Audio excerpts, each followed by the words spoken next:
ओम सूर्याय नमः। स्वागत है आप सभी का मेरे एच.एस. भारद्वाज यूट्यूब चैनल पर। दोस्तों, आज मैं आपको छठ पर्व की कथा, छठी व्रत की कथा और पूजा विधि के बारे में जानकारी दे रहा हूँ, क्योंकि ये जो व्रत है ये पुत्र प्राप्ति के लिए किया जाता है और संतान की लंबी आयु के लिए व्रत किया जाता है। मान्यता है कि छठ देवी सूर्य देव की बहन है और उन्हीं को प्रसन्न करने के लिए जीवन के महत्वपूर्ण व्रतों में से यह व्रत है। षष्ठी माँ यानी छठ माता बच्चों की रक्षा करने वाली देवी है।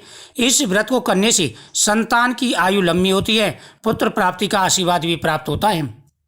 दोस्तों, छठ व्रत करने से जिनको संतान का सुख ना मिला हो उनको संतान का सुख मिलता है और यह व्रत 4 दिन का होता है। पहले दिन नायकाय व्रत होता है, दूसरे दिन खरना होता है, तीसरे दिन व्रत होता है, चौथे दिन पारण किया जाता है।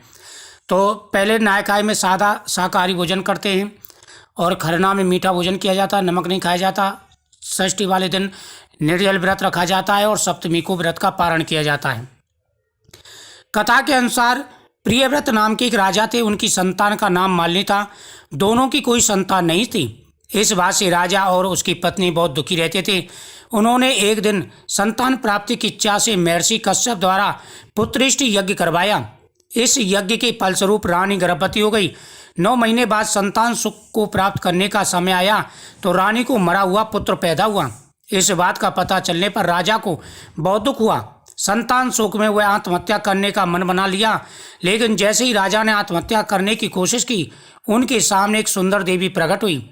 देवी ने राजा को कहा, मैं षष्ठी देवी हूँ, मैं लोगों को पुत्र का सौभाग्य का वरदान देती हूँ। इसके अलावा जो सच्चे भाव से मेरी पूजा करते हैं, मैं उनके सभी प्रकार के मनोरथों को पूर्ण कर देती हूँ। यदि तुम मेरी पूजा करोगे तो मैं तुम्हें पुत्र रत्न अवश्य प्रदान करूंगी। देवी की बातों से प्रभावित होकर राजा ने उनकी आज्ञा का पालन किया। राजा और उनकी पत्नी ने कार्तिक शुक्ल षष्ठी के दिन देवी षष्ठी की पूरी विधि विधान से पूजा की। इस पूजा के फलस्वरूप उन्हें एक सुंदर पुत्र की प्राप्ति हुई। तभी से छठ का पावन पर्व मनाया जाने लगा। यह व्रत बहुत बड़ा व्रत है।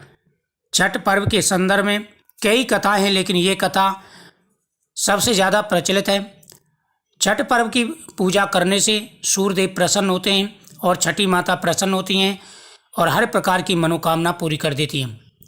चारों दिन सूर्यदेव की विधि विधान से पूजा करें और जो व्रत रखते हैं वो पूरे नियम के साथ में इस व्रत को रखें। पवित्रता का, शुद्धता का विशेष रूप से ध्यान रखें।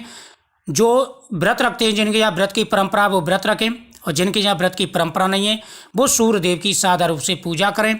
यह व्रत बहुत बड़ा व्रत है। सूर्यदेव और षष्ठी माता पुत्र धन की प्राप्ति का आशीर्वाद देते हैं। वीडियो को शेयर करें, चैनल को सब्सक्राइब करें। ओम सूर्याय नमः।